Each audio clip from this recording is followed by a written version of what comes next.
Selamat sore, Bapak Ibu. Pada kesempatan kali ini saya mau menyampaikan tentang aplikasi berbasis website.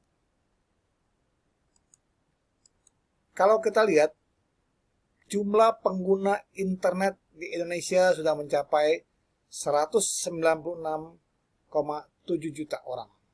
Itu banyak sekali ya. Kesempatan ini kita melihat bagaimana korelasinya kita kaitkan untuk memanfaatkan penggunaan website. Baik, dalam pembelajaran ini kita lihat bahwa sumber daya, baik dari klien, begitu juga web server dan database. Selain mudah untuk diakses, perangkat website juga membutuhkan sumber daya yang besar dari sisi perangkat keras ataupun lunak. Aplikasi berbasis web serta keunggulan yang dimiliki daripada aplikasi berbasis desktop. Nah, sekarang kita lihat pengertian aplikasi berbasis web. Kita lihat yang pertama. Aplikasi berbasis web adalah aplikasi yang dikembangkan dengan menggunakan bahasa HTML, PHP, CSS, JS yang membutuhkan web server dan browser untuk menjalankan seperti Chrome, Firefox, atau Opera. Aplikasi web dapat berjalan apabila jaringan internet ataupun intranet, data terpusat, dan kemudahan dalam akses adalah ciri utama dalam membuat aplikasi web. Lebih banyak diminati dan lebih mudah diimplementasikan pada bidang kehidupan. Baik Bapak Ibu yang berbahagia, kita lihat pada slide berikutnya. Jenis-jenis aplikasi berbasis web. Yang pertama, web media sosial.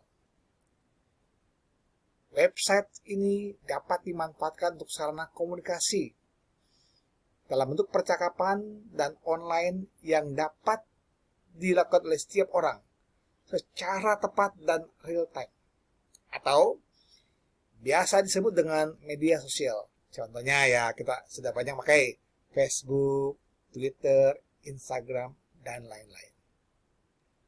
Lalu, yang kedua, web berbasis sistem informasi. Website juga digunakan untuk sarana membantu aktivitas usaha dan pekerjaan manusia. Sehingga proses pekerjaan yang dilakukan cepat dan tersistem, terpusat, serta termonitoring dengan baik dengan menggunakan aplikasi. Saat ini dikenal dengan sistem informasi.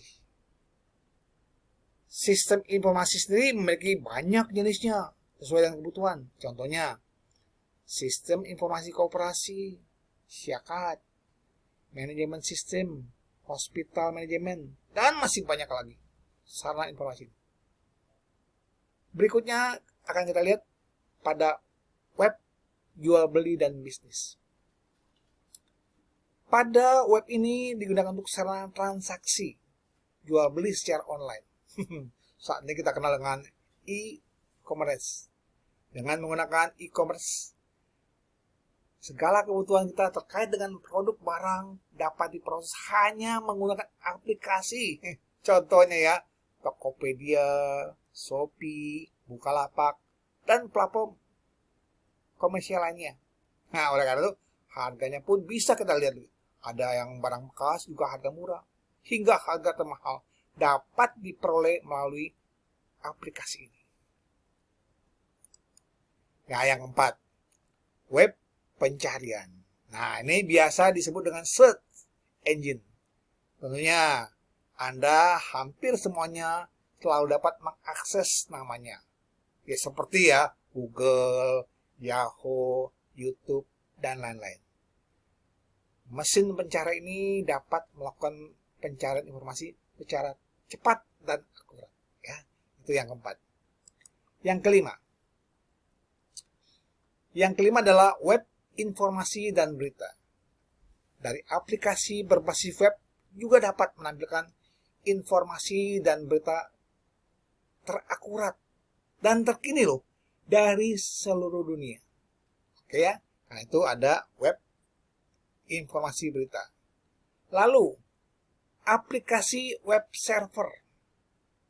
Bapak Ibu, definisi dari aplikasi web server ini adalah sebuah perangkat aplikasi di mana Anda dapat menerima request permintaan dan juga mengirim respon dalam protokol HTTP. Dalam proses implementasi ini saja sudah terprogram dengan bantuan bahasa pemrograman server side atau lebih dikenal dengan istilah backend. Untuk jenis aplikasi web server ini dikembangkan oleh user yang ingin membangun sebuah client server pada sebuah website, khususnya di kalangan IT development. Contoh ya, Apache, HTTP, web server, dan lain-lainnya ya. Kemudian pada poin ke-7 kita lihat aplikasi web browser. Wah, istilahnya apa itu aplikasi web browser? Jika dilihat dari segi istilah, aplikasi ini adalah sebuah perangkat lunak yang dipergunakan untuk membuka dan menjalankan halaman situs website. Contohnya, web browser yang saat ini banyak digunakan. Google Chrome, Mozilla Firefox, Mozilla Edge, ya, dan masih banyak contoh lainnya ya. Baik, yang ke-8, website Amazon. Ini merupakan situs transaksi jual beli terbesar di dunia. Amazon menawarkan banyak sekali produk, kategori dengan jenis barang yang harganya bervariasi. Untuk metode pembayaran ini digunakan dengan mata uang dolar. Jadi, Bapak Ibu, kita bisa mengenal lebih banyak lagi website Amazon. Kemudian, ini yang kita sudah banyak pakai, Gmail. Gmail merupakan aplikasi buatan dari Google untuk membuat akun email. Membuat, mengirim, menerima, atau akun sosial media. Gmail saat ini banyak digunakan dan menggantikan posisi Yahoo yang hampir ketinggalan. Nah, oleh karena itu kita lihat lagi website instansi pemerintah.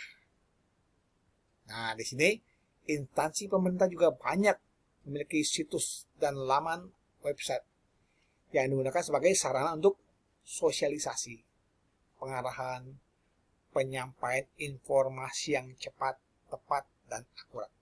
Contohnya, Kemendikbud, Kemenkes, dan lain-lain. Nah, kelebihan dan kekurangannya tentu ya. Dari aplikasi ini ada kelebihan dan ada kekurangan. Dari aplikasi berbasis web. Kelebihannya apa? Dapat diakses melalui berbagai perangkat seperti perangkat mobile, desktop, dan tablet. Nah, tidak membutuhkan spesifikasi yang besar untuk menjalankan sebuah website. Juga tidak memerlukan lisensi terkait dengan penggunaan website.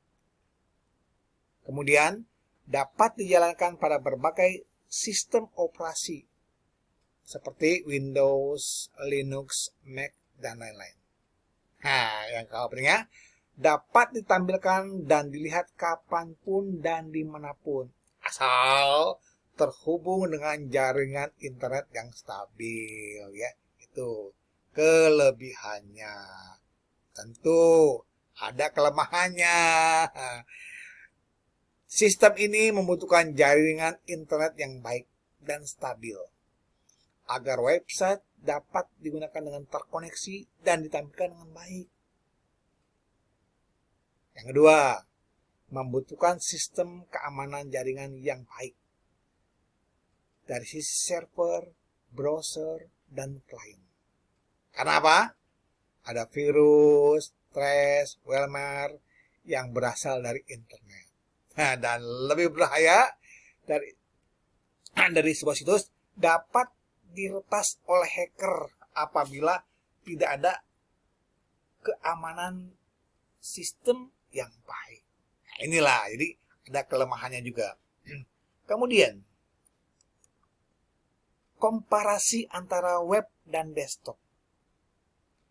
Aplikasi berbasis desktop atau desktop based application ini merupakan satu aplikasi yang mampu beroperasi secara online, tapi harus menginstal terlebih dahulu pada laptop dan komputer. Sebagian aplikasi ini berbasis desktop yang dikembangkan dengan bahasa C++ atau VB, Java, dan lain-lain. Yang kedua, aplikasi berbasis desktop lebih banyak diinstal secara standalone. Walaupun aplikasi berbasis desktop telah mendukung proses sentralisasi data.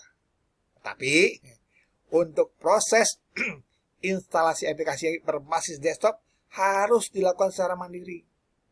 Untuk hasil komparasi dari aplikasi berbasis web dan aplikasi berbasis desktop dapat kita lihat dalam tabel berikut ini. Coba lihat ya tabelnya, kita perhatikan. Oke. Dari sisi aspek analisa, aplikasi berbasis desktop, aplikasi berbasis web. Nah, grafisnya apa? Tingkat grafis ditentukan oleh kebutuhan gratis aplikasi desktop. Ya, hingga butuh spesifikasi yang tinggi. Grafis yang digunakan tidak begitu tinggi. Itu ya. Kemudian, dukungan sistem operasi. Nggak semua aplikasi desktop dapat berjalan di semua sistem operasi. Nah, kalau yang satu lagi, dapat berjalan di semua sistem operasi. Yang terpenting, harus ada koneksi internet ya. Kemudian, penggunaan jaringan. Yang sisi lain, tidak terlalu membutuhkan jaringan karena sistem tertanam secara mandiri pada setiap komputer. Sisi berikutnya, sangat membutuhkan jaringan. Kenapa? Karena data tersimpan pada server. Oke, kita lanjutkan. 3 menit lagi. Kalau dalam hal sentralisasi data, di sini data tersimpan pada setiap komputer. Aplikasi berbasis desktop banyak digunakan. Kemudian yang satu lagi, data tersimpan pada server. Lah, kalau popularitas, aplikasi ini banyak yang satu ya dipergunakan. Sedangkan yang satu lagi hanya untuk beberapa saat saja, untuk saat ini saja banyak digunakannya. Nah, lisensinya, kebanyakan aplikasi berbasis desktop dikembangkan dari bahasa pemrogram yang memerlukan lisensi untuk menggunakan. Kalau sebelahnya, di sini dikembangkan dengan bahasa pemrograman secara terbuka. Oke, kita lanjut pada poin berikutnya. Ternyata selesai ya. Semoga apa yang saya sampaikan paparan ini dalam waktu 13 menit bermanfaat buat kita semua. Selamat malam.